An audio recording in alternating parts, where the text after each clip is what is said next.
Sie so fertig.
Ich so fertig.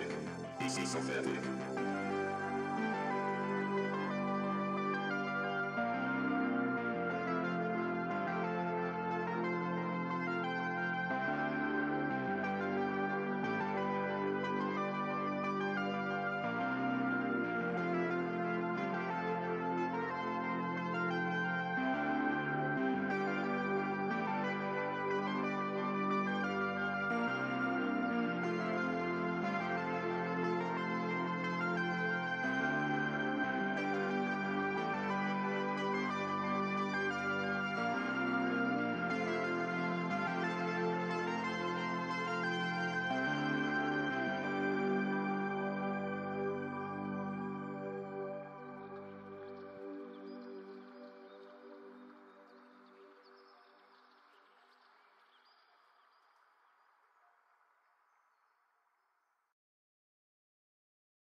Okay, all right.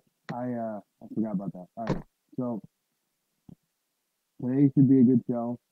No one's here. I didn't exile anybody. I didn't deport anybody. Nothing like that. But it is a day where I have the hut to myself. So this is a major test. I really wanted to see how the connection is. If the connection's garbage today, I'll have to say this will be the end of the show. There'll be no point in it. Yeah. There'll be no point in it. Absolutely no point if it's just gonna be garbage, you know. Oh, let me see. Chat here. Yeah, I should turn it up a little bit. Yeah, sounds bad. How about like this? Clean your room. You don't know if it's messy. You can only see this side. Like you can't see the other side. So, okay. Yeah, I've really found that I've learned a lot doing all this.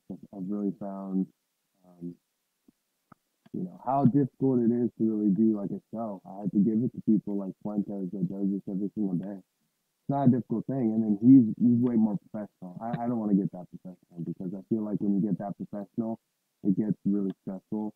And the red pill libertarian, you mean Jordan Peterson in disguise? Clean my room. I actually do clean my room. I have a weird little system where it still sounds bad. I have a weird little system where basically I let the whole room just go to shit, and then and usually on the weekends I clean everything. It still sounds muffled. Oh, just one time after the next, isn't it? Hello, hello.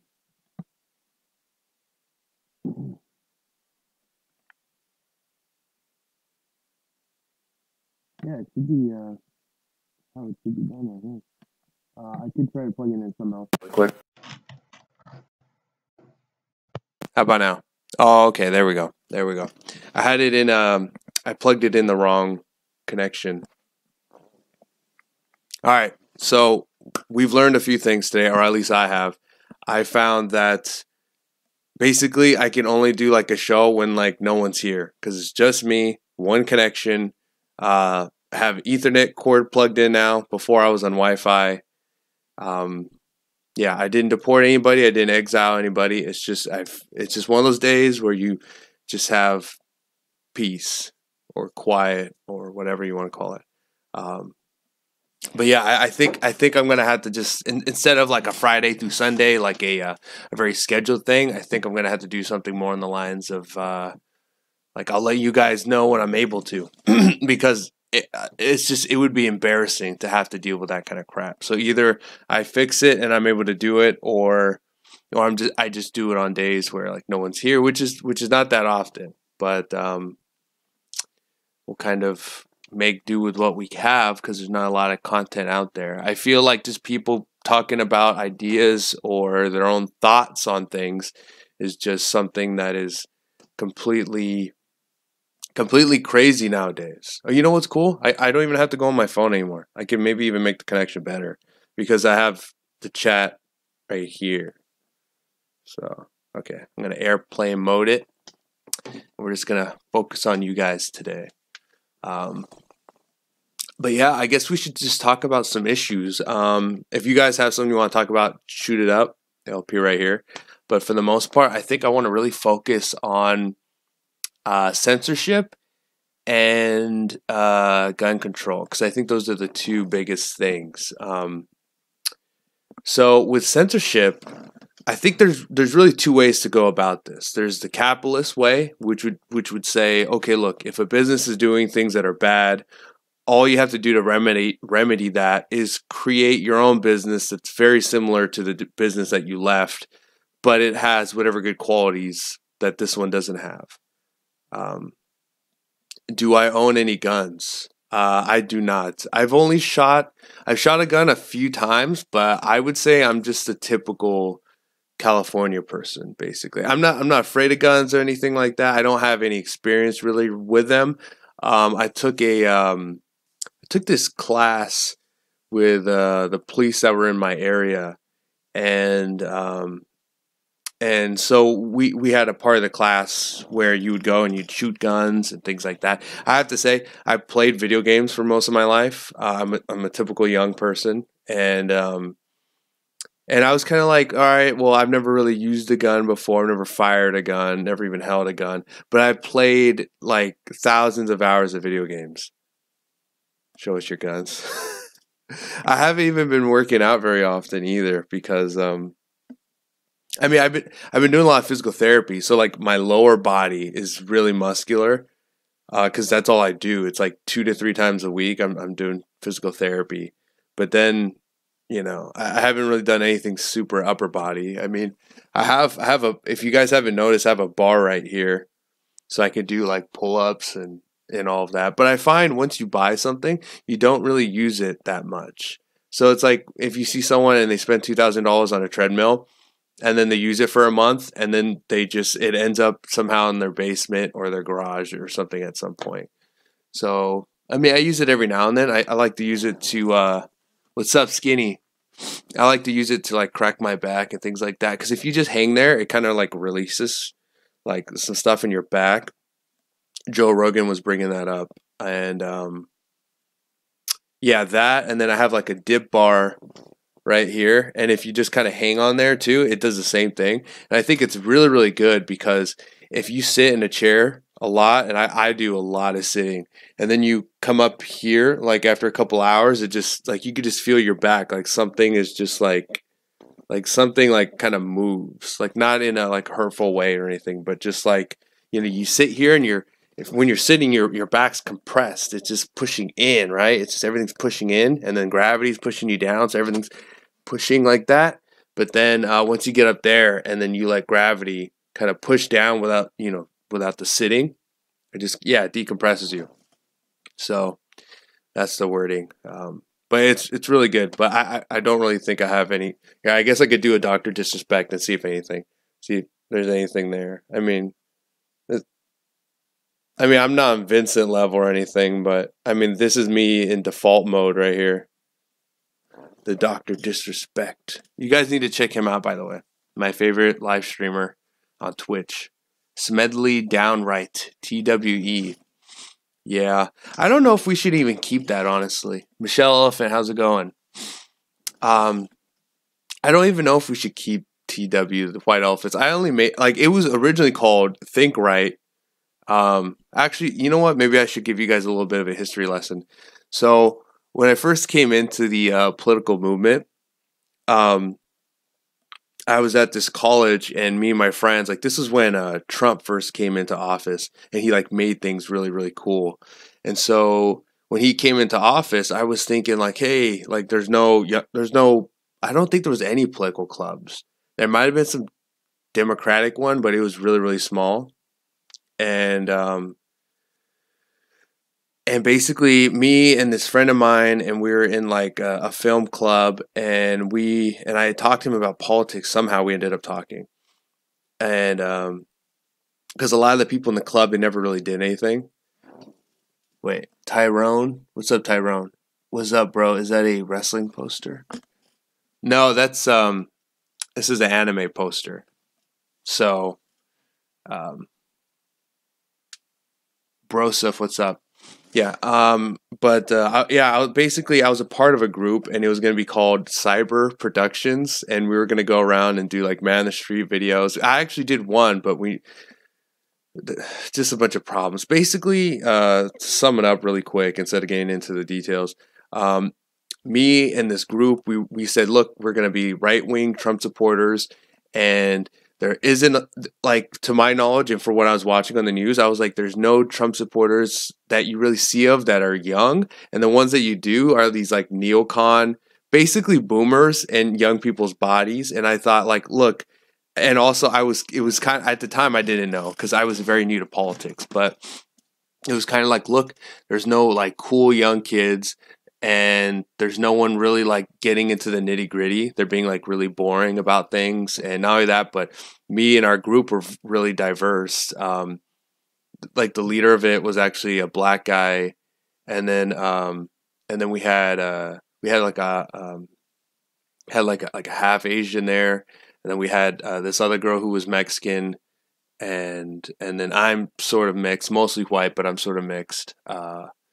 And I was like, oh, we're really diverse. We're not like cucky ass boomers. We're going to do man the street videos. We're going to go to protests and record them. Kind of basically the kind of stuff that Fleckas does. If any of you guys know who Fleckas is, basically like that. And the problem was the neocon black guy in charge of it decided to say, oh, you know what we'll do is we'll be unbiased. So we'll have our right-wing people, and then we'll have our left-wing people. And he recruited a bunch of these left-wing people. And I was thinking, like, okay, I guess we could do that. Like now that I think about it, it's kind of like a Tim Pool, like Philip DeFranco. Let's just try to be non-biased kind of thing. I'm like, okay, that's not what we agreed on originally, but fine, I guess. How's it going, Abraham? And so we decided to do that. But then the problem, who would have guessed it? You introduce two different groups of people, and they don't get along very well. And right in the middle, there's a neocon trying to play both sides. I'll always remember that. Never trust those people. Stalking Horse, what's up? Yeah, and basically the group went awry. The neocon, literally, this is all real. He actually tried to, like, he acted as, he went fascist. Who would have guessed? The neocon went fascist. And he was like, no, we're going to do it like this. We're going to do it like that. And I was like, nah, fuck this. I'm leaving. And then that's when I did my own channel, Victor's in the House. And that's when I went and did my own channel, which was this, and it was called Think Right. It was between Think Right and I think Alt Media. And this is before at the time, the alt-right meant anything, like, I think in most people's minds, it meant anything that wasn't neocon. Like, everyone thought that, like, Milo was, the leader of the alt-right, Breitbart was. So I think there's probably plenty of interviews out there. Cause I know like Emily, for instance, Sean Perry, what's up? I know Emily, for instance, we were at Milo's event at, I think Irvine, and she got interviewed by the BBC, and she said, yeah, we're alt-right or something like that. But that was before it changed. Barbie Chan, David wrenched this one. I like Think Right. You think I should go back to that? Because I liked it too, but I just felt like, because here's the conundrum. So I created Think Right. It was me and Emily. We left the group with all the rest of the other people. We went our own way, and we were going to do originally what we had planned on. We're going to be right-wing Trump supporters, and that's what we're going to do. And we went out there to some of these Hollywood protests before the election, before the elections, and we were just filming stuff. Stalking Horse, Think Right is good. You think I should go back to that instead of the White Elephants? Because a lot of people, some people, I was talking to Joey Salads on Twitter when I used to have my account, and he was saying that the White Elephants might be seen as like white supremacy. See?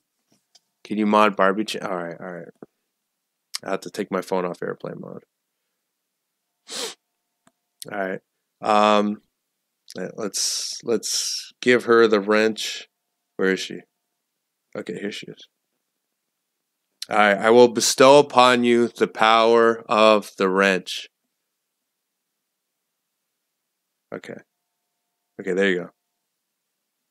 All right. So just to make sure the connection's good, I'm going to put my phone back on airplane mode. But I'm so glad I figured out how to do the chat thing, because it's so much easier, and then it's probably way better, the connection, because now I got my phone off of it. What was I saying? Yeah, some people thought the White Elephants was like a white supremacist thing. But I'll kind of get to that. But let me go back to the story. So Think Right that's why it was either Alt Media or Think Right, and we went with Think Right. And I went to some of the Hollywood Trump star protests, and I filmed some stuff. There's a bunch of footage of, like, originally, if you guys go really far back, there's footage of me being at the San Diego Trump protests, which was crazy, by the way. That's what got me into this whole political movement, because there's some part of me that just likes chaos. I don't like creating chaos, but if there's something crazy happening, basically, if there's something that's not boring, I'll be there. I mean, it was crazy though. Like, people were getting punched out, people were throwing stuff. Do you plan on going to events and live streaming soon? How's the knee? My knee is it's very good. So to give you like a better example, I was first doing very easy exercises, doing like 2 sets of 10, and then I got upgraded to doing 3 sets of 15, and then they gave me more advanced um, workouts of like 3 sets of 15. So like, you know, I'd say I've improved a lot just seeing the difference in just like the exercises I'm doing. Used to be like stand on a step and then just kind of like take a little squat and then go back up and mainly use your glutes the whole time. But now I'm doing like almost like lunges now. So it's vastly improved. I'll tell you guys, I'm going to try to start doing some IRL stuff by maybe a week or two.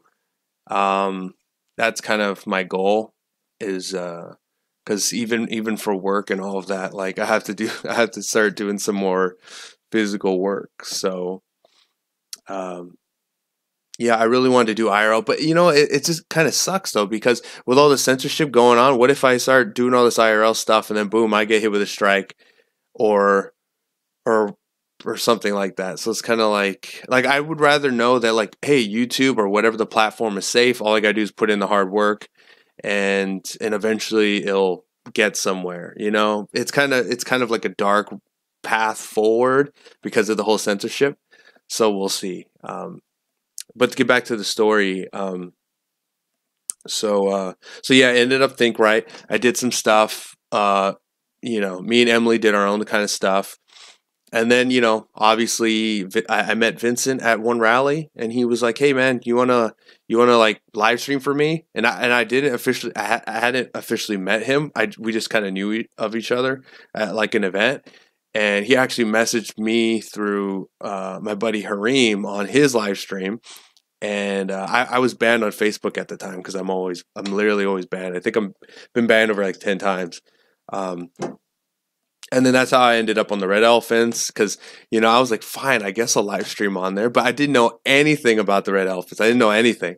And then I remember I was like, fine, I guess I'll do it. And then after the protest was over, because I was at the, I think wasn't the Women's March. I think it was like an Islam thing. And then I looked it up after, and it said like it had like 200,000 followers. I was like, wow, like that's like I wasn't expecting that. I didn't know who he was. I just thought he was some guy trying to do what I was doing. But he was already obviously had a massive crowd. And then my first live stream, it was me and Emily, and we were at someone else wants to be modded now. All you guys want mods. It's like by the end of it, you guys will all be modded. Everyone will be a mod. And then my first rally I went to, or not rally, but the first thing I live streamed at, because I didn't know anything about live streaming, was at the Hollywood protest. And I think I got close. I think I had like 100,000 views on that.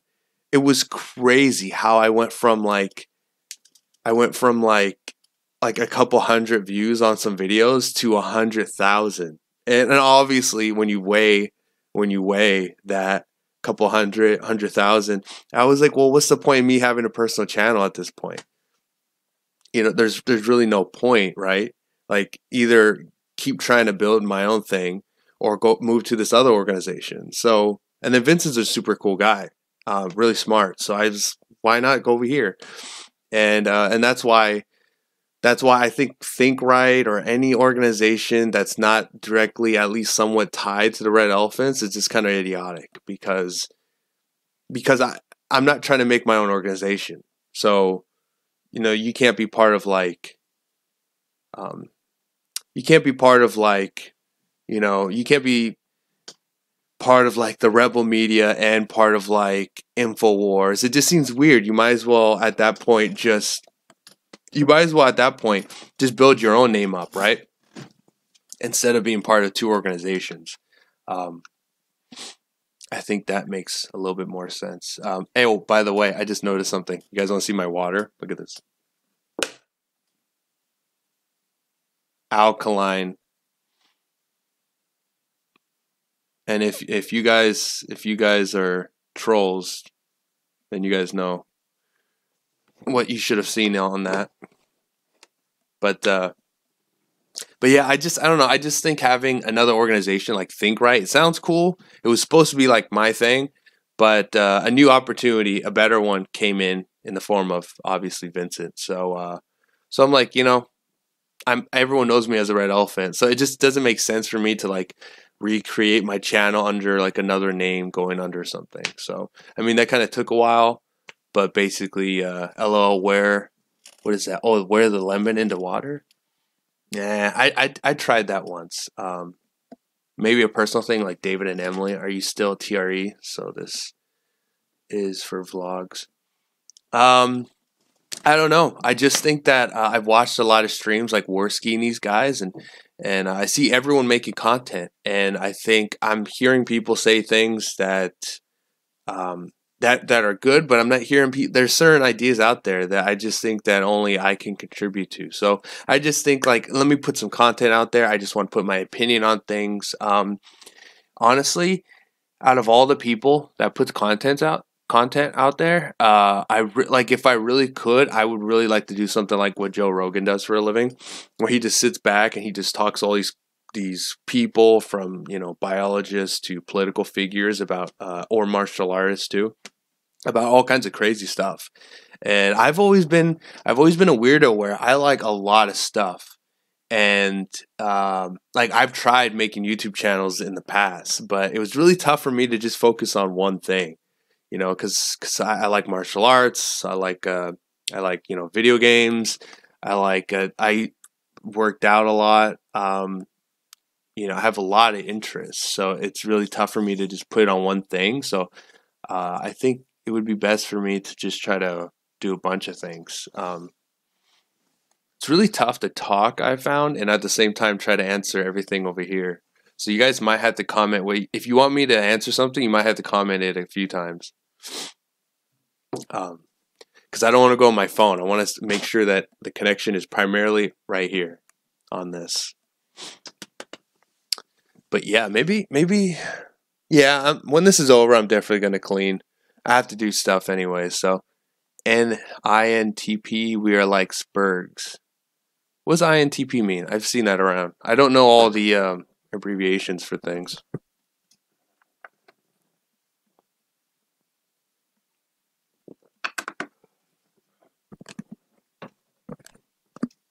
Yeah, but so censorship, that's one of the things that's been very scary to me, because it really sucks that especially like Vincent, for instance, he puts a lot of hard work in putting things out there like every single day on a video. Like the videos he does, I don't have the patience for. I have the patience for this.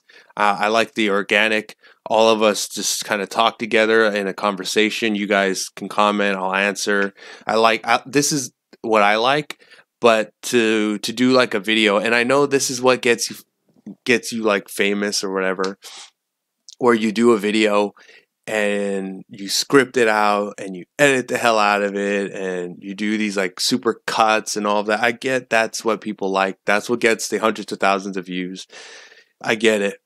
But I just don't know if it's for me, because it just seems so boring, and I don't want to look at my face and just be editing everything. It's if you want to do a podcast like Rogan, don't label it anything that gives you limits, so your topics and episodes can range as far as you want.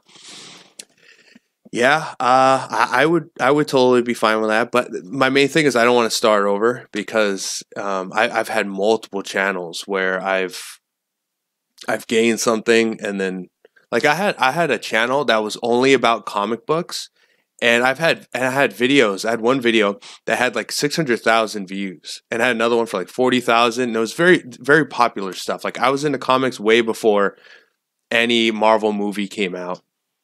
And I was getting a lot of views, but I didn't really understand copyright all that much. I thought if you just I edited everything a lot, but they kind of just like took my channel down. And it wasn't for the comics. It was actually because I added some anime on there, and I just thought that if you put it on there and it went through the processing, I thought that meant it was good. I mean, there was some editing in there, but that was very detrimental, that I put so much hard work into that channel and then it just gets taken down because of some stupid ass mistake. And it sucked because I had posted up like 10 of them, so then they counted each one as a strike, so it was like permabanned. Like it would have been nice if they had just said, look, all of this is one, we'll delete your channel, we'll delete your channel if you don't delete these. And I would have immediately deleted everything and never done it again. So I think YouTube, it's always been garbage on policies. They've always been like fascist in the way of just like, you either do what you're supposed to do or we get rid of you. But I don't know. There's a lot of creators out there, so who knows? But yeah. But to get back to censorship, it just really, there's two ways to go about it. It's either the capitalist way, which is all of us collectively, we have to collectively, not individually, we have to collectively move to something else. So we're gonna have to collectively move, I don't know, to BitChute. My friend has a site that's similar called PewTube.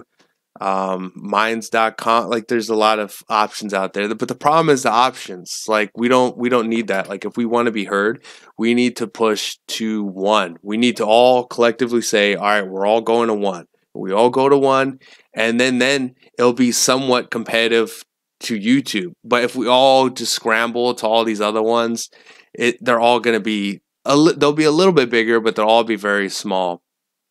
And what we need as creators is we need something as close to YouTube as possible.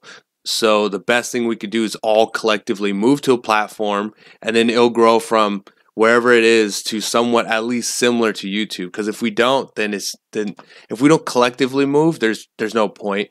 And if we don't move, to something that's pretty good, then there's like not really any incentives to really create content either. So I think those are the two main things. So either we do the capitalist way and we move to something, or we can obviously, the other thing I've heard is Paul Nealon brought up that you could just regulate social media. Now that's usually the left, that's usually their answer for everything is to regulate. Obviously some regulations are good. I mean, just look at our workplaces today and look at them in like the early 19th century. Back then, it's kind of like if you get hit with something and you get hurt, well, I guess no job for you then. Let's just move to. What's up, Corey? I don't know if the people on that site would be too receptive to talking about politics. Yeah, so he has that shall not censor bill that he's proposing, and I mean those are really the two ways to go about it. Either you regulate them and the government says, hey, you're not allowed to do that, and if you do that, it's illegal and you'll be fined or put in prison or whatever. And the other way to go about it is we could just move to somewhere else. Like that's what Gab was created on, right? So we could just move. I mean, we did it with Gab. As long as we collectively move to something, I think the capitalist way should work.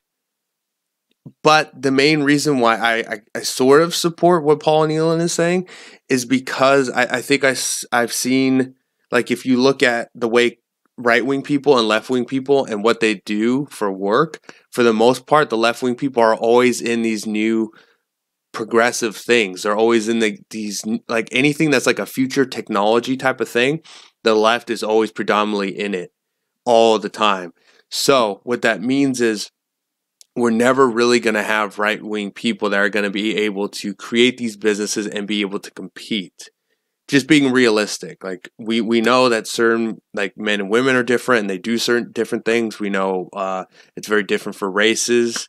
We know it's very different for a lot of people. So obviously for political mindsets, not even talking about race or gender or any of that, just political mindsets, we know that people tend to go into different careers.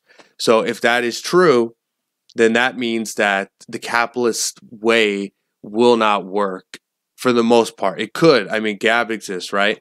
But I think it's more realistic and more pragmatic if we were to support Paul Nealon. But that is only if what I'm saying is true. I could have sworn I saw something somewhere, like a stat showing that right-wing people and left-wing people, like, the workplaces are vastly different. So if it really is true that the left is predominantly in these type of places and there's no way we'll be able to compete with them, then I'd say Paul Nealon. But if we can't compete, then I say we go the capitalist way. I always try to support freedom over, regulation and Big Brother telling people what to do. There's the white elephants on Gab. I've tried going on Gab, guys. It just seems so boring. Like, the only way to have any fun whatsoever is probably being just basically just probably being either going on there and pretending to be like Mao or Stalin or Hitler, or you have to pretend to be someone really crazy. Because I the only reason I'm on social media is I like talking to people, but for the most part, over the past year, I found that trolling is super fun. So like if I'm on there, I guess it would be just to say, hey guys, come on my channel, drop a link on Gab, and then people go on it, and then I just say whatever I say. Actually, it's just me being true to myself, though. Usually I'm true to myself, and somehow that pisses people off. I don't know why. I don't like, sometimes I post on my Facebook, and then people take it the wrong way. And it's like I say something, and then people take it, oh, do you mean like this? And I'm like, dude, why are you acting crazy? And it's usually, I don't even try to do it. Like on the left, I try to do it. I know what I'm doing. But usually when I trigger the right, it's usually on accident. I'm pretty crazy. I don't know. I'm actually surprised that you haven't seen me more in the media. I know he was a former friend of mine. Rob Pete's getting a lot of news right now because he got arrested at El Camino College. And if you watch the video, the guy's guilty. Because I know I'm very good at reading behavior. Lots of snowflakes on the right too. Yeah, the neocons are the biggest ones, like the Reagan Battalion. You got the Ben Shapiro's. Basically, the closer you are to the establishment, the closer to the left you are. So I'd say usually, yeah, it goes probably like, because I don't consider classical liberals to be right wing. They're liberals. They're on the left. Like Milo and these people, they're still on the left. Even though the left might be considered right wing, I don't really consider Rabbi, oy vey. No, I mean, to all the mods and those people, they've all seen my tests. Honestly, I don't even care, even if I was. From what I've heard from this guy I've been following a lot on Twitter, he says some interesting things. He says that the reason, according to what, because he says he's Jewish, and he says from what he's seen, he says that a lot of the Jews, like the reason why they're like freaked out about Europeans and the Holocaust and things like that, is mainly due to the fact that when they're young, they get super duper brainwashed by their parents, who tell them that if you don't suppress Europeans, then the Holocaust will happen again, basically. And it's interesting because he's a Jewish person, and he admits that, look, this is creating a cycle. This is creating a cycle of you oppress this group, and this group rises up and then gets rid of you. And he's saying the only reason that happens is because you are paranoid and you oppress them. Therefore, that creates this cycle continually, right? And he said he was basically insinuating this happened in Germany, and this is what's going to happen, and this is what's starting to happen again, from his opinion. And it was pretty interesting, though, to hear someone that's able to kind of look at both sides. But I mean, there's even a group out there. Was it the Canary Mission that's calling me anti-Semitic because I just label what groups are saying? Like I said, like the Occupy Wall Street people, they say the 1%. Alex Jones says the globalists, and the alt-right says the Jews. And I literally just said it like that. And then they were like, oh, anti-Semitic. Yeah, hey, can I say something too? Since you brought that up about the Holocaust, isn't that weird that the Florida shooters brought up? There was a tweet from this girl, and she was with that lesbian communist chick with her head shaved, and she says, "Oh, I'm with her. Like I'm with her in our Holocaust class. I wanted to get a picture with her before she becomes president or something." And I was thinking to myself, Holocaust class, like, what the hell is that? Like, that sounds super crazy.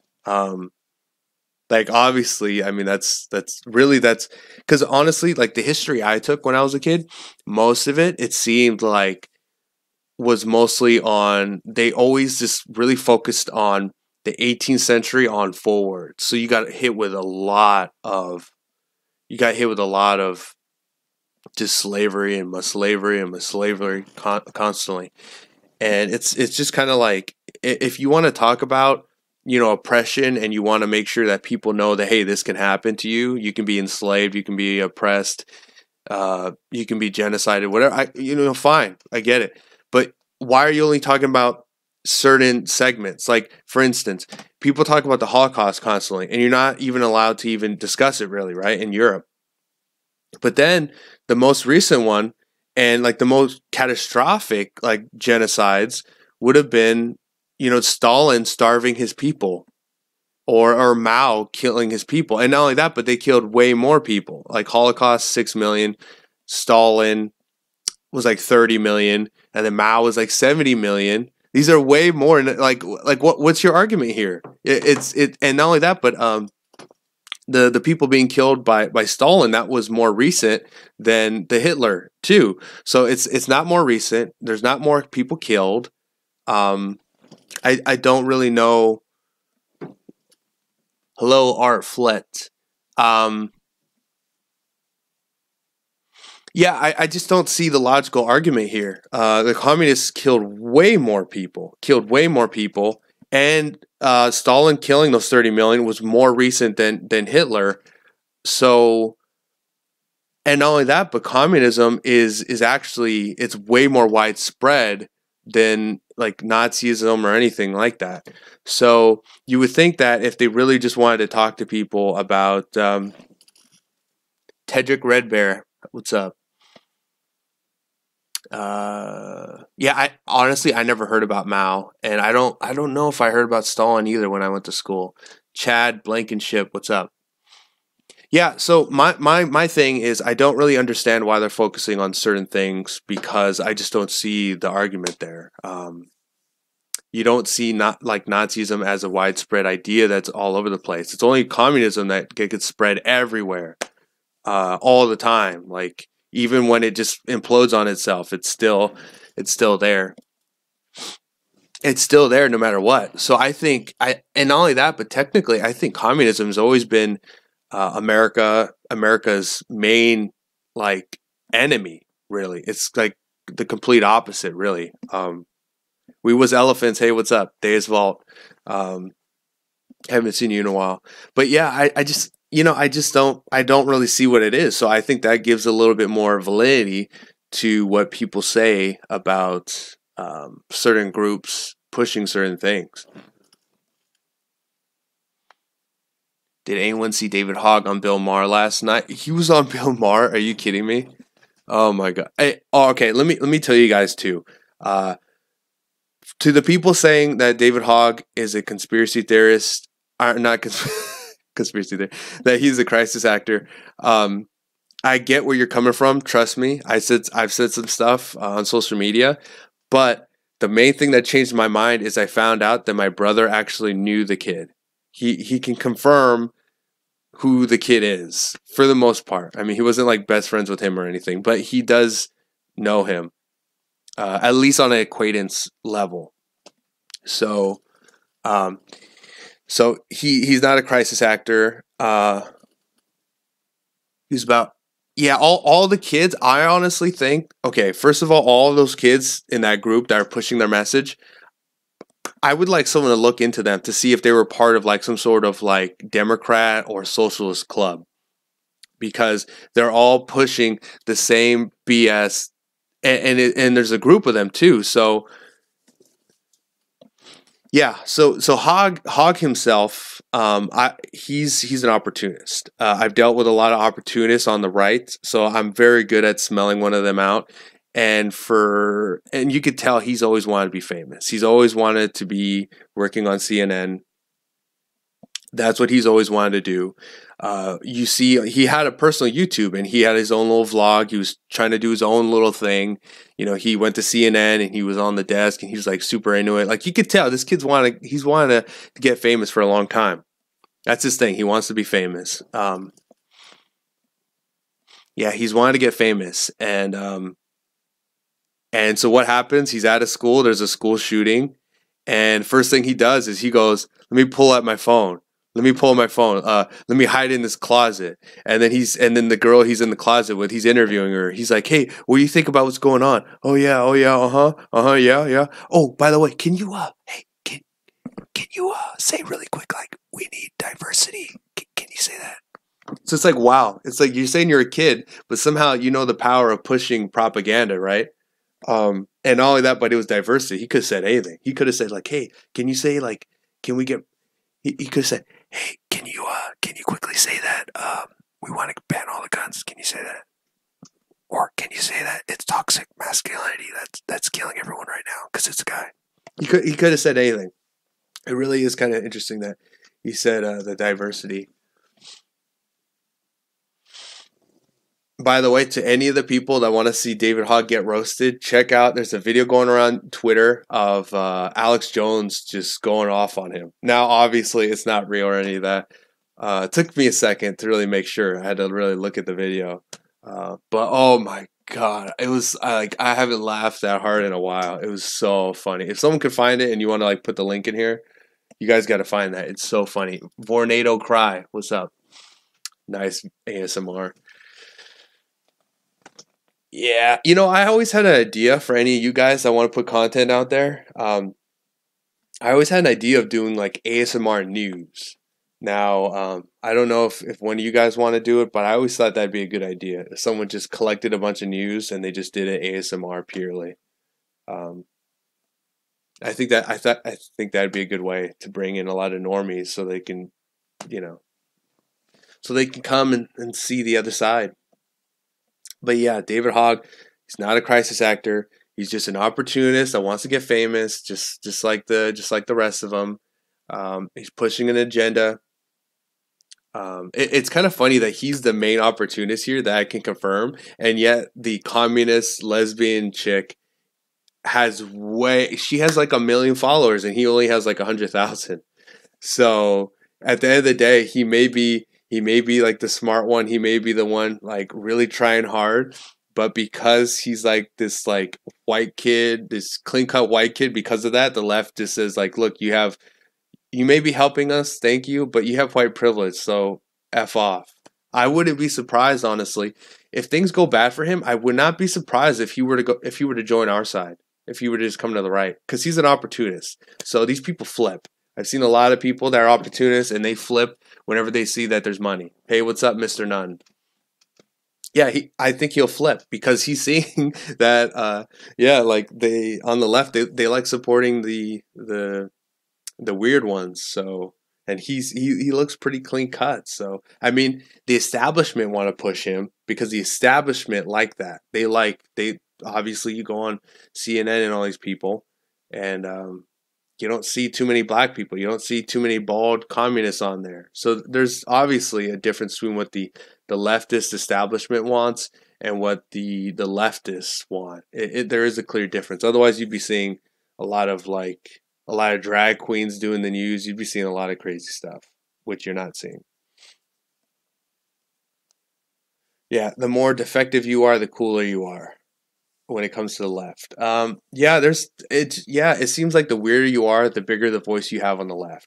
And that's why we're starting to see companies, whenever they hear some like pink-haired drag queen get crazy and say something like, "Oh, you're a bigot because you're a bigot Disneyland because you have a ride like Small World that only has the stereotypical boy and the stereotypical girl. Therefore, you're a bigot and you're a transphobe and you're a blah blah blah blah blah blah blah blah. You're all of that." And then Disneyland and these places, they cuck out because they think that because these people on the left have all of this, they give the microphone to the weirdest of them. So then everyone thinks that the entire left believes that, which is a mistake that we make too. But obviously, that's the head. We don't hear people on the left actually criticizing those people. So, I mean, that person's the leader. whether you like it or not, because unless you're saying that they're not, because on the right, we will criticize Trump openly. We will say, look, if you do this, you're going to lose our support. We criticize them because we're saying, look, you're the leader, but we could take that away really quick. But on the left, they don't do that. They keep it. They never get rid of it. They never criticize it. At least we don't hear it. And if we don't hear it, that's their fault. Hi, Tammy. Yeah, that's not really our fault. So, but I mean, the censorship, it's just very black-pilling, because to anyone that's actually has the cojones to put out content, put their face out there, things like that, it's very black-pilling that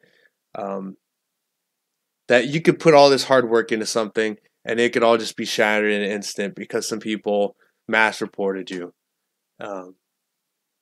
And the most black-pilling part of it is it's not like, oh, okay, well, if this boat sinks, we could just jump over to another boat and we'll be fine. Can 93, what's up? It's not that simple where we can just do that. Like, oh, well, there's a gap for version of YouTube. We can just go over there and do that. I mean, there's nothing clear yet. There's hopefully, if we all collectively join something, which is what I'm hoping, maybe that'll fix it. But it's very good luck collectivizing the right. There's too many individualists in it. Like, I'm all for individualism, but at some point you have to say, look, there's something bigger than me.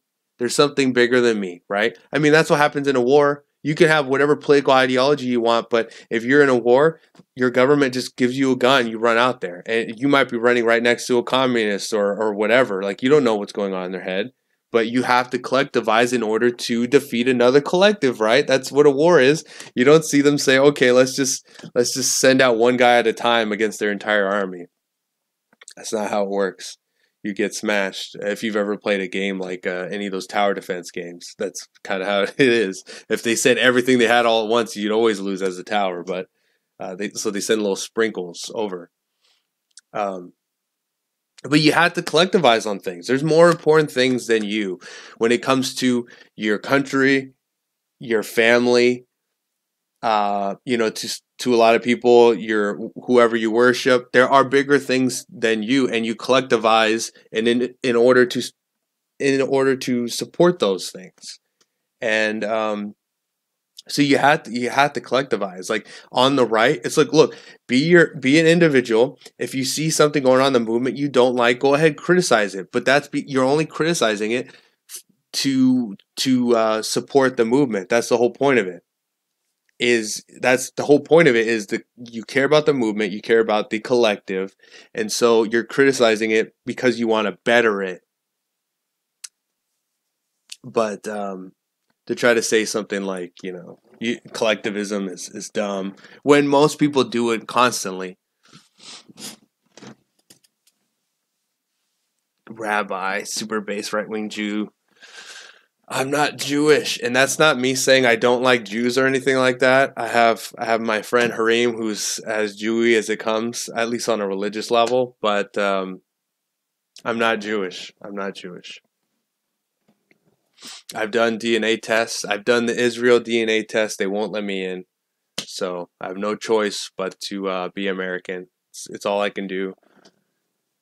R. Hydrick. Hey, Goy. Hey, what's up? Yeah, so... but the censorship, it's very black-pilling.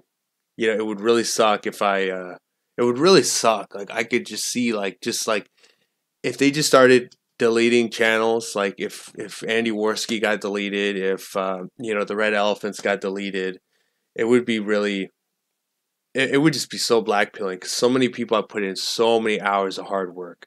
They've decided to say, look, I care about this so much that I'm going to take out time out of my own lifespan in order to push what's right, and for all of that to just immediately just be erased from history would just really suck. Mines is the way to go. Is it? Because I keep hearing BitChute is the way to go. See, this is what I'm saying. Like, there needs to be a conversation on what we're gonna do. I would normally say do it on Andy Worski. If he comes back, I think there needs to be a stream on that. On, should we go to something else, or should we start a political movement in order to regulate social media? Or I guess both. I guess we could do both. There needs to be, what is the strategy? We need to do a democratic process, unfortunately, or it would be more of like a republic, because we'd have representatives like JF and these people arguing for certain things, and then obviously it'll be sort of democratic, just because like in the comments we'll see like what supports what, but we all need to, no matter what, have the conversation, agree on what to do, and then go forward with it with as many people as possible. I think that's really what we need to do.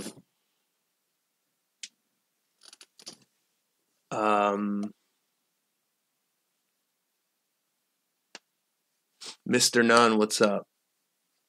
Yeah, so it's just I mean, that's what needs to happen. That's what needs to happen. We need to have those conversations. Worski got strikes, so he couldn't live stream. Yeah, he didn't get deleted. He got one strike.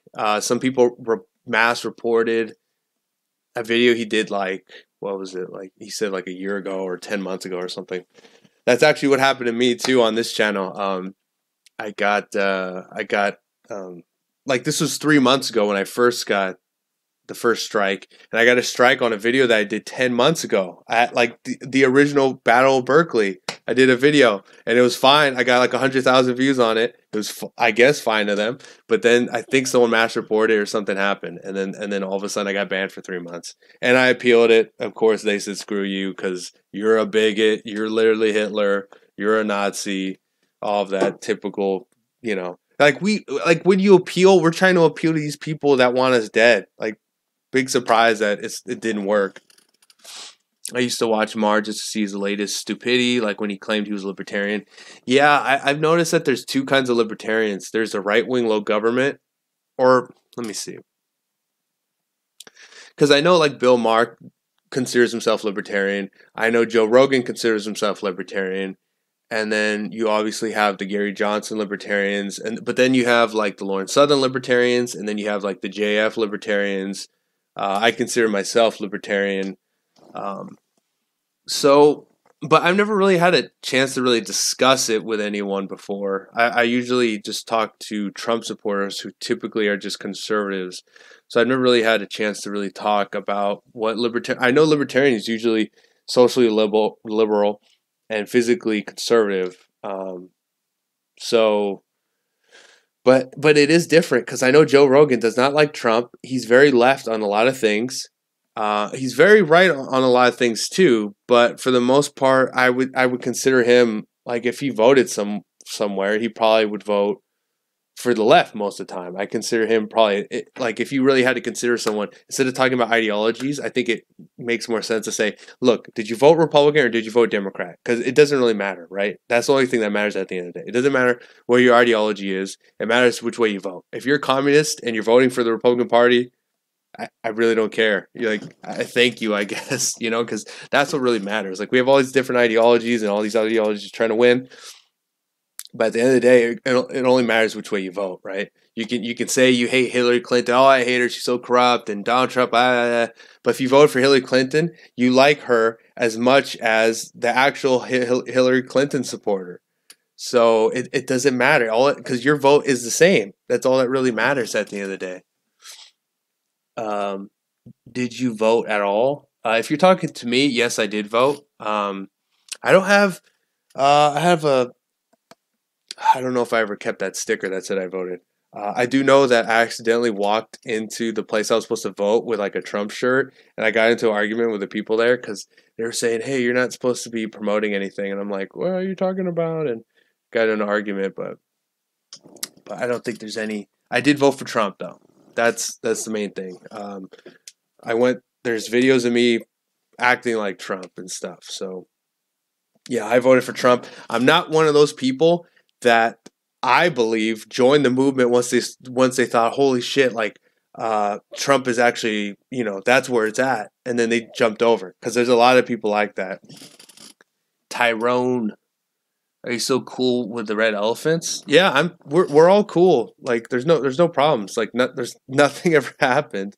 Like, the only thing is, for any of you guys that think that there's like some sort of conflict with me and the red elephants or something like that, it's probably because our live stream got banned. So we got banned for like a video Vincent did about like a teacher, and so they gave us a strike. And so I like doing live stream stuff. I don't really like doing these edited videos where you're like where you do these, oh hi guys, and it's like heavily edited and it's scripted. That's not my thing. I know it's a lot of people that's what they do. I like live streaming. I think this is really organic, having a conversation with everybody. I like this. And so if I can't live stream on the Red Elephants, I'm not. You won't really see me on it. So and then the ban isn't off until like April. So you don't really see me doing much.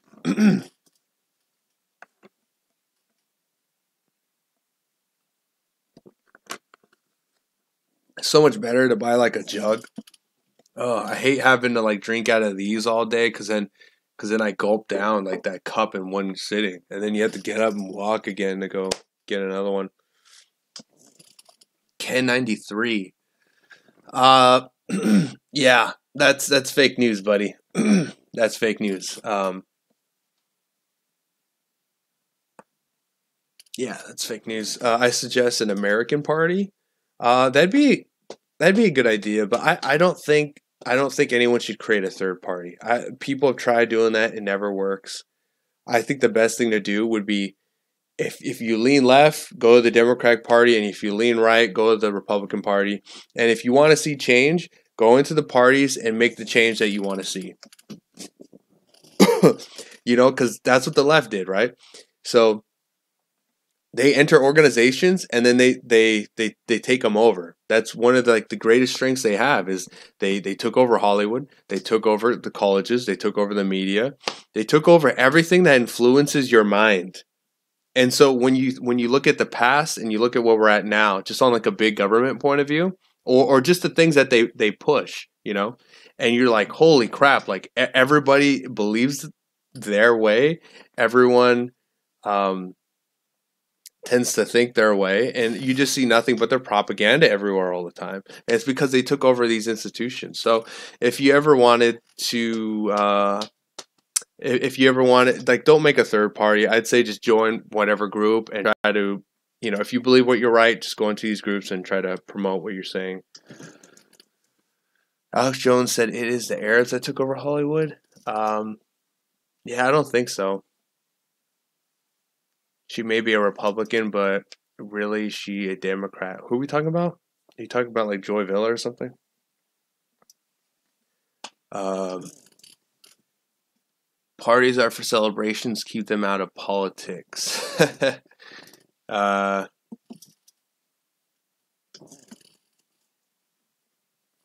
Let me see how many people we have in here, because without my phone, I can't really see. Oh, you know what? I'll do that next show. I'll add. There's another live stream, a live what was it? Streamlabs thing I could add that'll show the viewers and all that, because it's nice to see, um, if there's an increase or a decrease. What? Am I going offline? Oh my gosh, am I really? Are you guys just screwing with me? Because I think if something was happening with the stream, you guys would probably be like all over me again, which is rightly so. I'm like, if this is turning into a garbage show, obviously just tell me. I don't want to be putting out like garbage. Um, I don't want to be putting garbage out there. Okay, not anymore. Okay, so it only happens once Hapa came in here. Isn't that weird? Okay. Um, I keep going on these tangents because of you guys. I talk about something and then it's like impossible to like ignore what you guys are saying, and then I say something and then I go off on a tangent. And then I might forget what I said. What would it take to end the elite bloodlines? Okay, now we're talking about some like bone broth stuff here. Yeah, I don't know. Look, guys, no, no one's here. I'm not even on my phone. It's on airplane mode, so my whole connection, all of the internet is going into this. I also have my connection connected, my laptop connected to an Ethernet cord, so it is literally as full power as you can get right now. And if it's still bad, and I'm at absolutely full power, then might as well just not do it because I don't want to throw out garbage out there. Oh, maybe. Oh, it'll look better for me. Okay, it's completely charged. Yeah, no third parties, guys. Yeah, no third parties. I would say whichever way you lean, join that group and make the change that you want to see. That's what I would say. Um, you said, oh, you want to talk about censorship? Well, look, all I'm saying about censorship is we need to collectively come up with a plan, whether that's regulation or joining or heading to Minds or PewTube or whatever, or do both. But either way, I think we need to have a conversation with as many people on our side as possible and come up with a plan. And I think I would like to see Andy Worski do this when he gets his channel back. I would like for there to be a talk on censorship. I think that should be the first thing that they do once he gets back, and possibly 7 days if he wins the appeal. They need to have a conversation on censorship. They need to say where they should go, and they need to bring as many people from the right to whatever it is, whatever platform it is. And if they decide to, hey, let's see if we could do regulation too, do regulation. I'm not against regulation. I'm just against because some regulations are fine. I get it. I do understand also the other saying that capitalism could also, like, you don't need any regulation. Capitalism will fix everything. I do understand that too, but some government isn't bad either. I mean, is anyone complaining about the police force really, like, in a very like non just mafias way? I think everyone likes the fire department. I think we like the police department. I think we like most things. Like even the hospitals, they'll take you if it's an emergency, which is a good thing, but it's also a bad thing because then that's kind of naive and people take advantage of you. But some government's fine. Some government. I don't know if, because I know like those anarcho-capitalist people say everything should be capitalist, no government whatsoever. I don't like the idea of the government being able to tell people what to do. I would very much like it if we had towns and cities that were a little bit more on the model of like I would like to give more rights to cities, towns, like instead of just states. I'd like it a little bit smaller that people can say, look, I want people in my town, in my city, and I'll say whether people can come in or not and things like that. I think that's the future. I think that's where it's going. I know, for instance, in California, things are starting to fall apart here, falling apart. It's like we're the number one in homelessness. I mean, people break up the number one in the economy, but get rid of Hollywood, get rid of all these big things, and then all of a sudden that's gone. Yeah, we have a lot of big businesses here, and still we're number one in what? I think number one. I think quality of life. I saw something that said that we rank like F or something in. Like 100,000 people a year I've seen are actually leaving California. I saw that in a study. Homelessness is everywhere. Mental illness is rampant, even in people that you would think are okay, because obviously studies have shown that being a liberal is linked to mental illness. We need New California. I support that idea. I support anything that is a lifeboat. I always support lifeboats. If you can find a lifeboat and you say, hey, let's get out of here. There's lava everywhere. A volcano's about to blow up.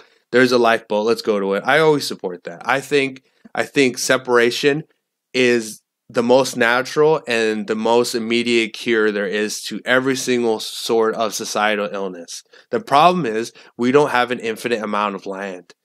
This isn't how it was when our founding fathers were around, where where they were able to come here. Like I know it wasn't like no one was here or anything like that, but that's their solution. Their solution wasn't to say, look, let's revolution, let's kill the king, let's take over. It wasn't that. It wasn't like we're gonna tell you what to do. You got to do what we say or any of that.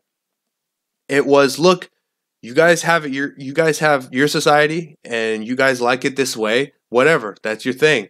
We're gonna leave, and they did it, right? And they did it, and that's like one of the reasons why I respect the founding fathers so much, is because they didn't try to tell anyone what to do. They decided to say, look, you do your thing, we're going to do our thing, and they left. And that's usually the most natural. That's what people do. If you're at a party and it's your party, and there's 100 people there, and it's big time, and it's really fun, and you get like 10 people, and they're saying, "Hey, this party sucks. Fuck everyone here. All the food is trash. Everything sucks." What's your first reaction? It's to say, "Hey, get the fuck out then. Go have your own party. Leave." That's everyone's first reaction every single time. It's to go away then. Go do your own thing. It's the most immediate natural reaction. Constantly. The most natural reaction is there's two animals or two people fighting. The most natural reaction is to get in the middle and stop it and tell both of them, you go that way and you go that way. That's the most immediate reaction. But somehow when we talk about it in like a societal way, it just seems crazy nowadays. And then they even throw a word on it. Oh, segregation. Oh my God. Oh, really? I remember growing up and I watched Remember the Titans a lot. And it's one of my favorite films. But it wasn't until that I got political that I was able to look at it from a different perspective and say, wait a second. All I'm seeing is the government or people in positions of power are forcing two groups together that don't want to be together. And now I think about it, I'm like, that's basically like rape. There was a story that came out about how in South Korea, like their birth rates are declining, which happens when you're in a high quality, utopia like environment. What happens is the birth rates decline. They go down. They decline. They don't go up. You would think they go up, right? Oh, you're not cold all the time. You're not starving like your ancestors. You have all kinds of leisure time. You can eat whenever you feel like it. You got video games. You can put on a VR helmet. Look how great life is. You think that you'd be pumping out more kids than your ancestors. Your ancestors are cold all the time. Someone might kill them and take their stuff. They're always starving. Living in terrible environments, and they had kids, right? They kept the bloodline going. But you living in this great first world country, you're like, you know what? Screw my bloodline, screw my ancestors. I don't want us to exist anymore. I want to make sure that our survival rating is now 0. We don't exist anymore. Such a selfish thing, Think about what your ancestors went through to get you to be there, but you live in a near like heaven, right? A near like heaven utopia, and you say, "Oh no way! I don't want to pump out kids. I'd rather go on trips. I'd rather save that money to do this and to do that." And just looking at it from that perspective of what your ancestors went through, and they did it, and then what you were going through, which is nothing, and then you don't want to do it. It just seems like a bunch of people, and they're just stuck to. They're just addicted to their own pleasure, basically. Oh, it sounds like somebody's here. I have my door locked, so we're not gonna have any awkward moments or anything like that. But at some point, we might see dysfunctions in the connection. So I really want you guys to be letting me know if there's any dysfunctions in the connection. Here's my main problem that no one's talked about though. If California is a sinking ship, there's going to be a lot of left wing. You think the left wing people are just going to sit there and just like, oh, all right, I guess we'll drown. You guys were right. All you like right wing KKK white supremacists, you guys were right. You guys were right. And they're just going to sink down with the ship. Do you think they're really going to do that? They're not. What they're going to do is, I heard a guy actually said this the other day too. Because he was praising the ACLU, and he was praising, he sounded like a Democrat to me, but not like a crazy one. He seemed like one of those like moderate Democrats that's basically pro everything, but they're pro Second Amendment, and but all they like is bigger government. That might be the only difference between them and the right, and they're not necessarily against transphobes or any of those people. They just say, hey, just do whatever you want behind closed doors. Those people don't really matter at the end of the day. They're voters, but at the end of the day, they don't have a platform, and only the crazy people do. So, but those people, it's going to be thousands of them, if not millions, are going to be, once the boat starts sinking, they're going to go somewhere else. They're going to go to they're going to go to a red area. They're going to go to a purple area. Now that purple area is going to be starting to look a little bit more blue. And then they're going to try to go to these, to the red areas They're going to migrate there. And then what are they going to do? You think they're just going to say, all right, look, my blue state, blue ideals wasn't really cutting it. It was kind of bad. So I'm going to go to the right wing areas, and I'm going to be right wing now. You think they're going to do that? You think they're going to like connect the dots on that stuff? No, they're gonna say, I don't even know what they'll say as to why California fell. They'll just blame Trump. It only got bad because of Trump and all the KKK. They're everywhere. Like, just look at the demographics. This is nothing but like white KKK members all over California. That's why California fell. They'll come up with some garbage conspiracy theory to say why California fell and why it's all terrible. And then they'll move to a red area, and then they're going to turn it more blue. They're going to go to a purple area and it's going to turn blue, or they're going to go to a red area and it's going to turn blue at some point. That's what they're going to do. Or, I mean, the red area is going to turn purple, and then at some point maybe blue. And this is what they're going to do. And that's the sucky part, is people are like, oh, well, I'll just, let's just let California sink into the ocean, and then, haha, like, screw you guys. But they'll never take this blame. They don't take blame for anything. They won't even take, you could go up to one of them and talk to them about how, isn't it weird that anyone that criticizes Hillary Clinton, they just end up dead? Isn't that weird? They'll never take blame. They'll never talk about this. All they do is they go like this when it's about them, and when it's about us, they just shout, attack. And this is one of my problems with right-wing people, is because they don't do it. They sit here and they listen to the other side about when it comes to them. They'll attack. Now, Trump supporters will attack. Neocons, they don't know how to attack. That's why I like Trump supporters. They will attack. The problem is they're still very individualistic, and they do a lot of punching right, and they do a lot of that stuff. You don't see that on the left. They're a collective. They only attack. They never attack their own. They don't punch left. Like, punching left isn't really a thing. It's rare. Sometimes there's some cannibalism. It's very rare. But that's why they're so strong, because they're like ants. They're bug people. They just attack. They don't have to defend. They just attack. And then us, we're always defending. We're trying to say why we're right, and we're talking about our principles, and we're doing all this and all that. It's just too much. It's just ridiculous. Jacob Hare, what's up? Well, that's why I was saying that you need to come up with a solution to that. You need to know that, look, when these blue areas do crumble, and we know they will crumble, no matter what the left says, they will crumble. California's crumbling. When it does happen, we have to make sure that they don't come into other areas. Sean Perry, how left are California Democrats swinging now? They did it enforce Feinstein. Well, we'll have to see. But from what I've seen, there's a lot of people leaving California. And I heard a guy talking the other day.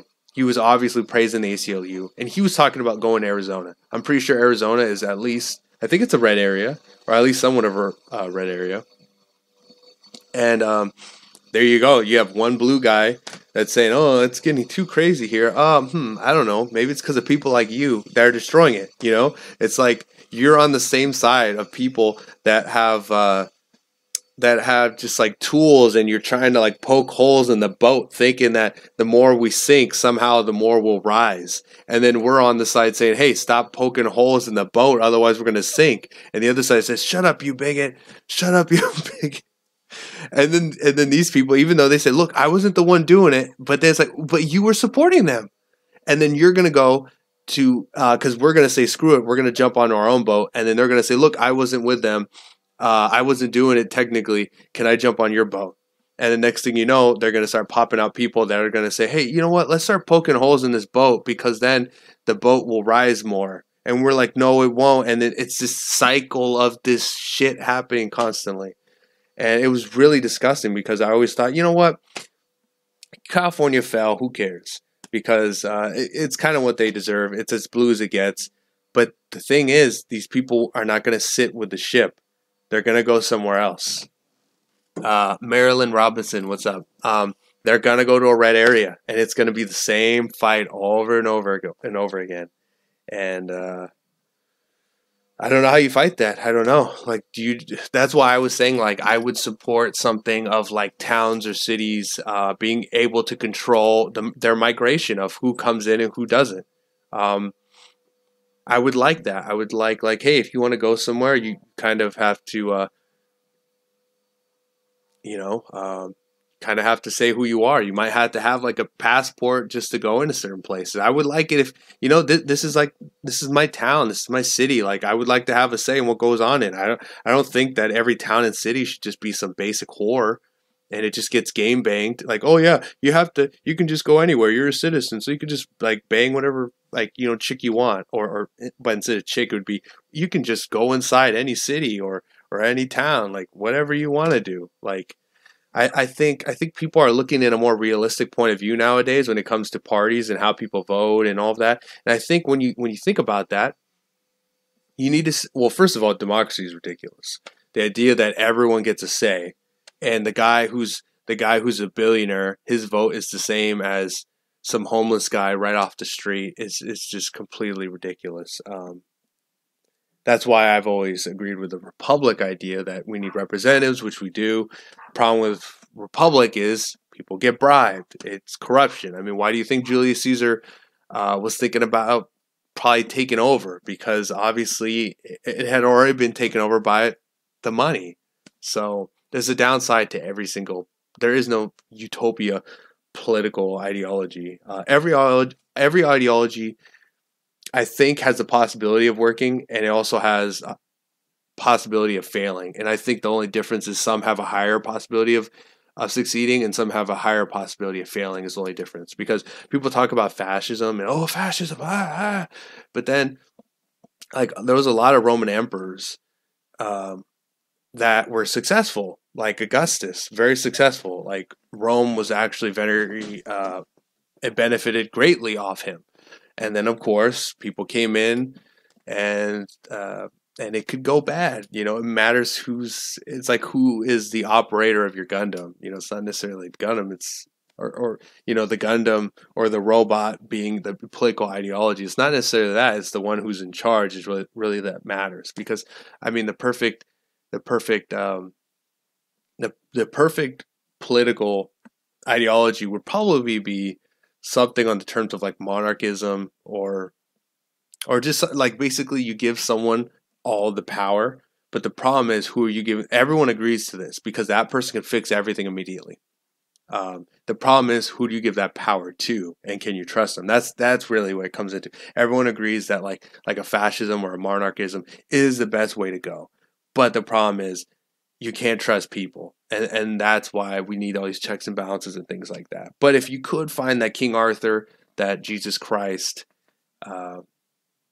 character that was disciplined to be able to handle absolute power, which is actually something that the Ottomans were great at.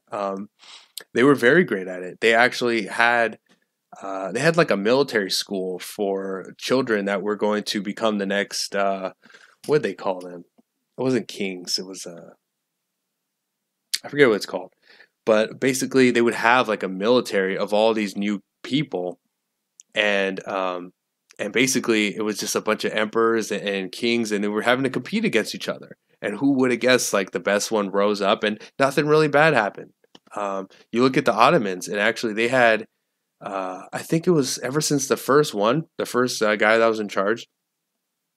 His reign, his bloodline lasted for I think like 1,000 years. Like how long did the Julius Claudius or the Caesar bloodline? How long did that last? Like up until like Nero was like the last one. Like that didn't last very long. But the Ottomans, it lasted for 1,000 years. No one's ever talked about that, but I think a type of big government idea could work if you had like more like of a capitalist backing from it, because obviously it worked in the Ottomans. They had one guy with a bloodline. I don't think they ever genocide anyone. Obviously they cared about conquest, but conquest is just something that every single race has done since the beginning of time. It's just some groups are better at it than others, obviously. But yeah, I mean, it could work under those things. I think it's just more realistic and it's safer just to go with the checks and balances, which is what a lot of people talk about. But obviously, big government can work, but it can go way more bad than it can go good. Just because you give someone, like if you were just to walk around Hollywood Boulevard and you had to give someone the power of God, like there's a high chance shit's gonna go bad really quick. So that's the mindset. Mike Farron, what's up? Jacob Hare, what's up? Oh my God, who the hell modded Zeus? Zeus, are you going to be good? If you're not going to be good, I'm going to take away your power. The Ottomans were Muslims? Yeah, but the point of it wasn't their religion. The point of it was their political systems and how well it worked. Who modded Zeus? It wasn't me. Anita Pallenberg. Hello. I didn't mod him.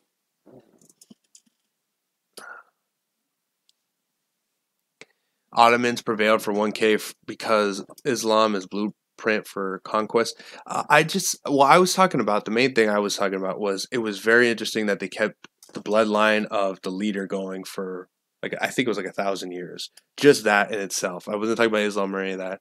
Obviously, I do believe for a nation, the people need to believe in something higher than themselves. I think that's really the point of religion in a political standpoint, is people need to believe in something. And when they don't believe in God, then they'll believe in the state. Everyone has to believe in something. There's no way that someone doesn't believe in something higher than themselves. And I think in a lot of nations for a long time, they understood this. They understood that religion and the state had to be connected. And like you look at ancient Greece, you look at Rome, they had the paganism that was interconnected with the state. So Socrates got killed because he was actually promoting atheism.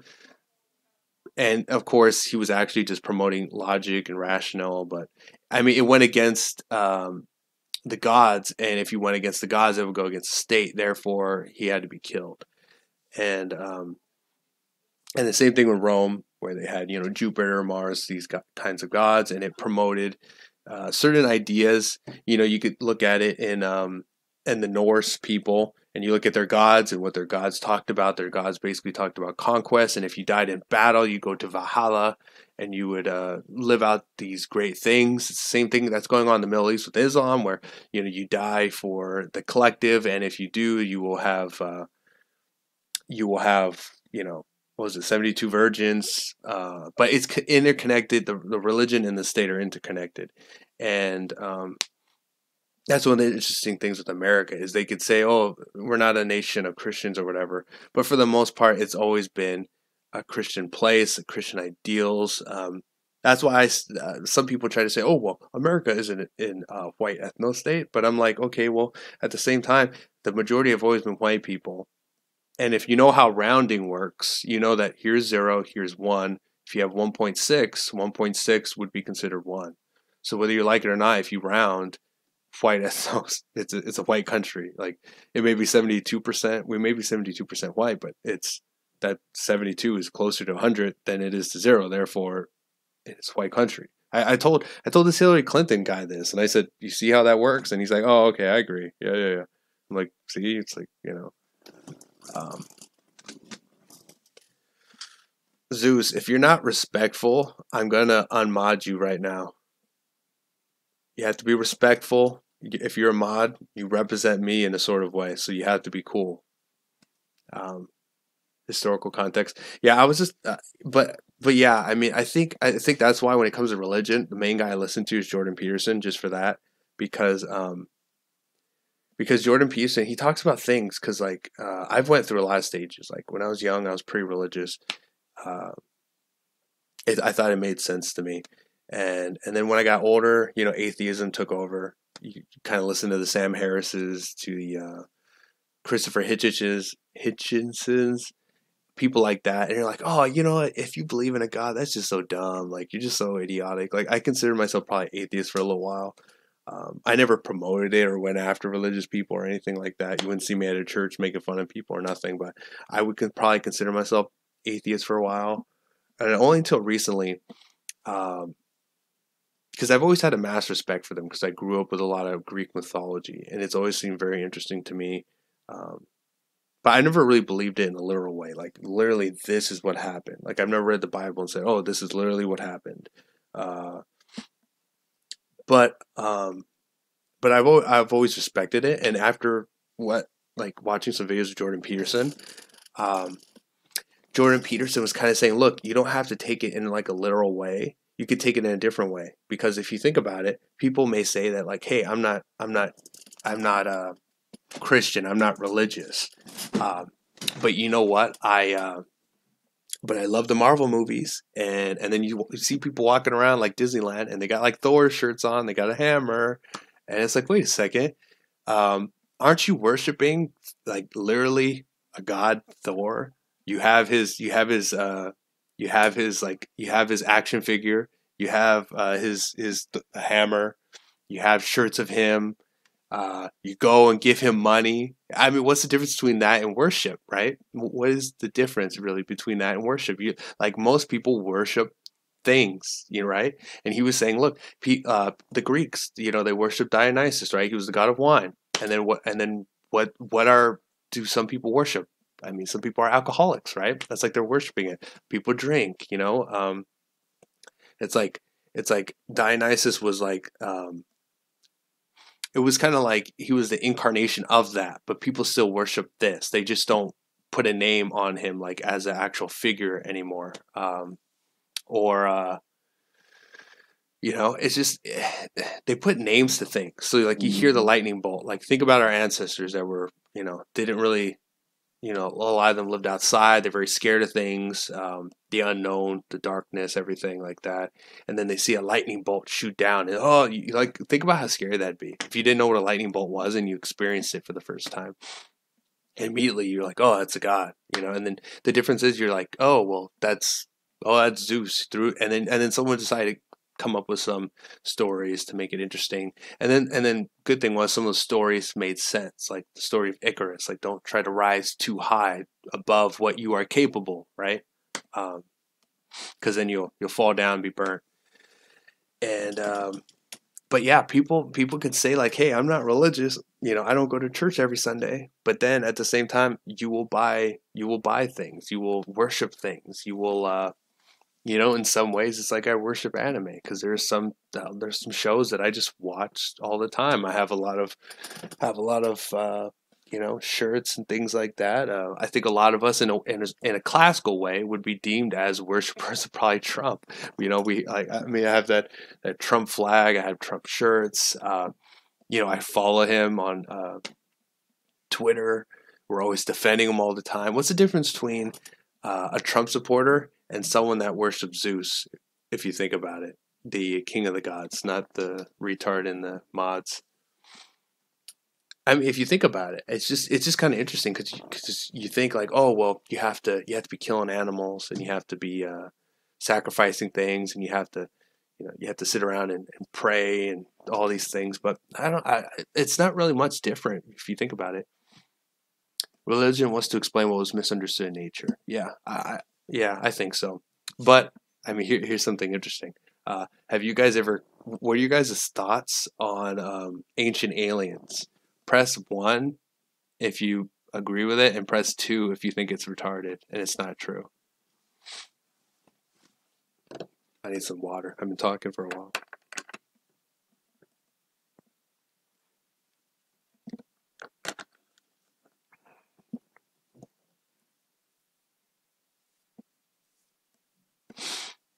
You guys really think it's all retarded? Oh, come on, guys. I think it's a meme, and I get it, but at the same time, I think, like, okay, let me ask you guys another question. Do you guys believe in aliens? Press 1 if you believe in aliens, and press 2 if you do not believe in aliens.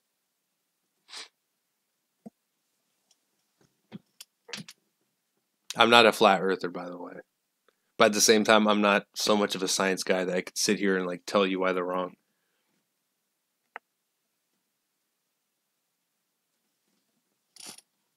Illegal aliens. Fucking Mike.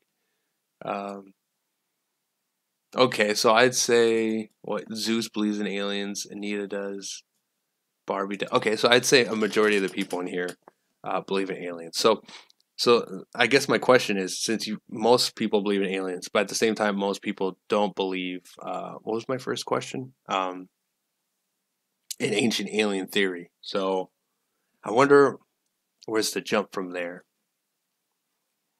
because I myself,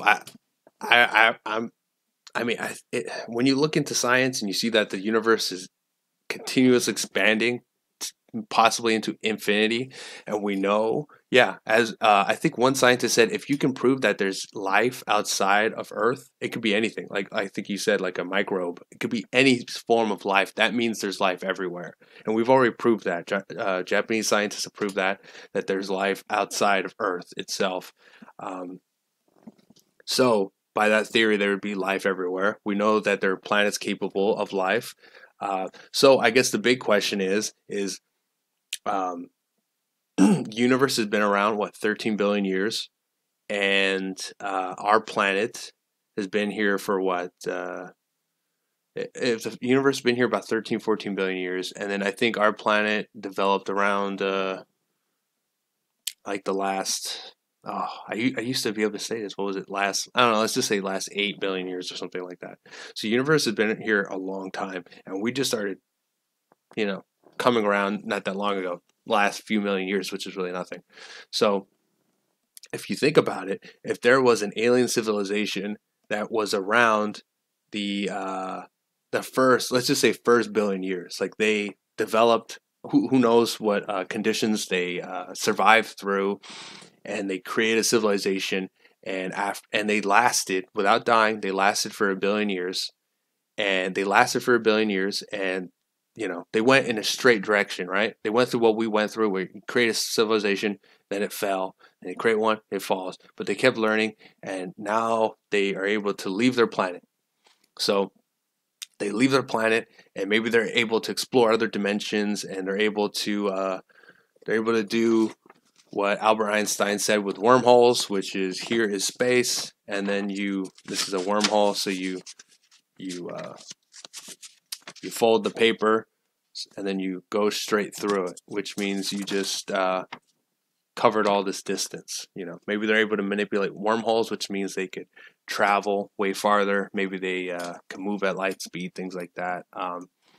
So the question would be, if all of that is possible, then that means there could have been aliens that decided to show up. It's kind of similar to what was happened in human history. Think about it. Look how far ahead the Europeans were to all the other races. If you think about it, we did learn a lot from the Asians when it came to the firecrackers and stuff. But for the most part, like when the founders came to America, they had guns and a lot of technology that the natives didn't, and the natives had a lot of other good things too. Like they had a view on spirituality that the Europeans just didn't have, and they had a lot of good promoting things. But when it came to technology, and usually technology is all that matters, the Europeans were on a whole different level. And so, what would you say if aliens were to just they were able to travel around the universe? Who knows? Maybe it's kind of like America, where you're a citizen of this solar system, so you can go anywhere you want, right? And they ended up on Earth, and this was back when we were like I don't know, just like typical Homo sapiens running around or whatever. And they decided to just like, hey, let's be gods here or something. Because this is basically an ancient astronaut theory, is to say, hey, let's just be gods. Like, hey, I'm Zeus, and I have this lightning bolt, but in their view, it's a lightning bolt. But actually, this is like some sort of weapon that can fire like lasers or something, which we have today. We have technology that is in the forms of shooting lasers. We have lasers. So, to say that maybe in a billion, like let's say like in a few million years, if we keep going this direction, you guys don't think we won't have like laser weapons? And then if you went to a planet with people that are just like, very, very basic, they think the world is flat and gods exist, that kind of thing, and you came to that planet, they would worship you like a god. And not only that, but then also a lot of civilizations all tend to have the same kind of things going on in their civilizations. Like if you look at almost in every single religion, there was the tsunami that wiped everyone out. They had it in basically all of them. Of course, I think in the Christian ones and all of that, I think they stole that from Greek mythology, though.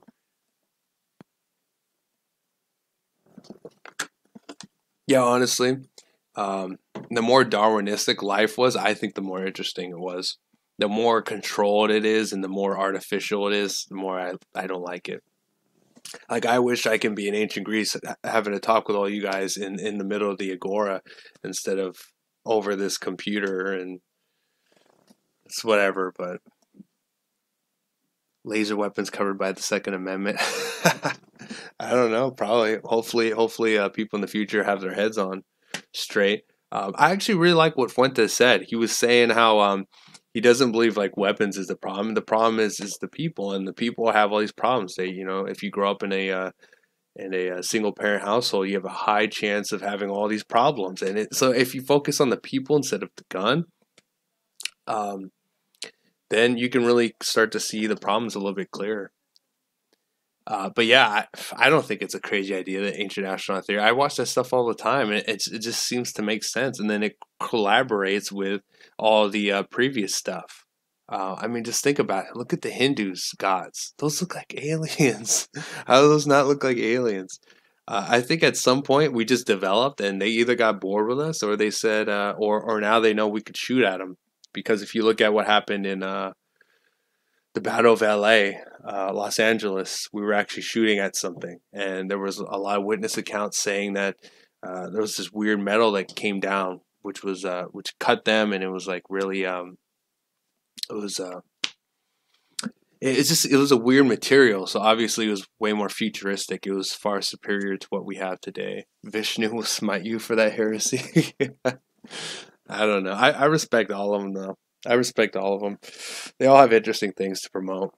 But I think you have to look at it and then look at what it's promoting. And then you can kind of see what the best thing is. Ancient Egypt was white. I don't know. When people talk about that, usually my go-to is just say, look, the Egyptians aren't really white and they're not really black either. Obviously, they're not black. If you were to tell them this, and I've seen videos, they get really pissed off at that. They're not black. I don't think they like the blacks either. I mean, you see, enslave them. Smedley Do Right, what's up? The blue skin Indian guy looks alien. Yeah, I mean, look, guys, if we can all agree that it's kind of dumb to say aliens don't exist, and then we kind of stick our nose up to the ancient astronaut theory, I think if you agree that aliens exist, I think you could jump to, like, you don't have to say like for sure all like the Zeus and Vishnu and the ancient Egyptians, all of them were all aliens. Like, I don't know that. Maybe some of them people just made shit up. But I don't see the idea of it to be crazy.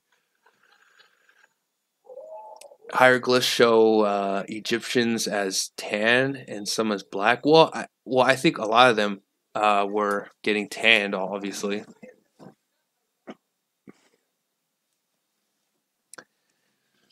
Oh, so a lot of our stuff is from alien technology. Alex Jones is not he's not an alien. I can say that right here, right now.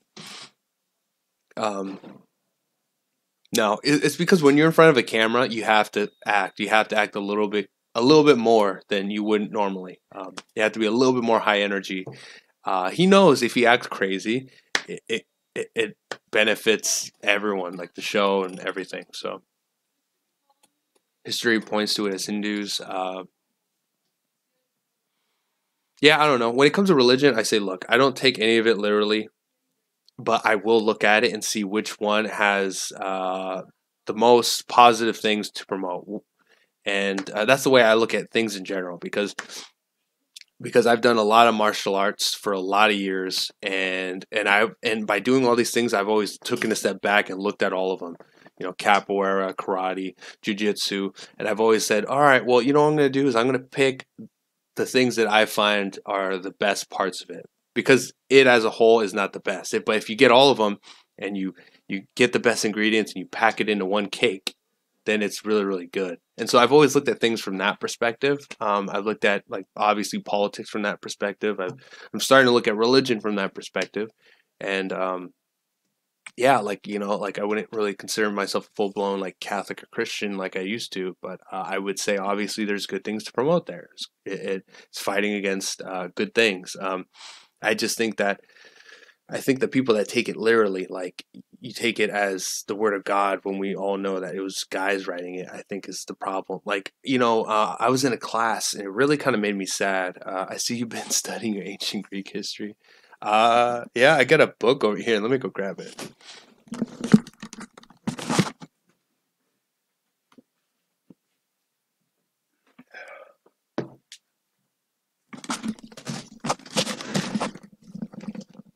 Yeah, I have a book I just bought, which is pretty cool. Yeah, I have this, and then I have a bunch of mythology books I like reading. I don't really do a lot of reading though. That's kind of my problem. At the moment, I'm one of those typical readers where I buy stuff and I just put them in a library, like, just. But I haven't started reading them. Berserk was a cool anime. Oh, you have no idea. I'm so into that. I read the manga, so I'm up to like episode, or not really episode, but chapter like 300 or whatever it's on. I haven't read it in a while though. Are you sitting there in your underwear? Oh my god, I'm exposed. Finally exposed, guys. Smash the like button. Yeah, I had to say, look, I was really sad yesterday because it was very embarrassing that the stream was so terrible. I actually thought about just like not doing these things anymore. I'm glad that obviously it was able to work out, because now I know I can't have too many people. I can't be live streaming when there's a bunch of people here. If you guys join the Discord, I'll let you guys know if I can do it, if I can't, because I don't want to send you guys any. I don't want to show you guys any stupid live streams where, it's doing that buffering thing. I think that's really unprofessional. And I think we all need to act a little bit more professional if we want to be taken seriously. I don't know. I think from you guys, I think you guys have seen that every single live stream has gotten a little bit better each one.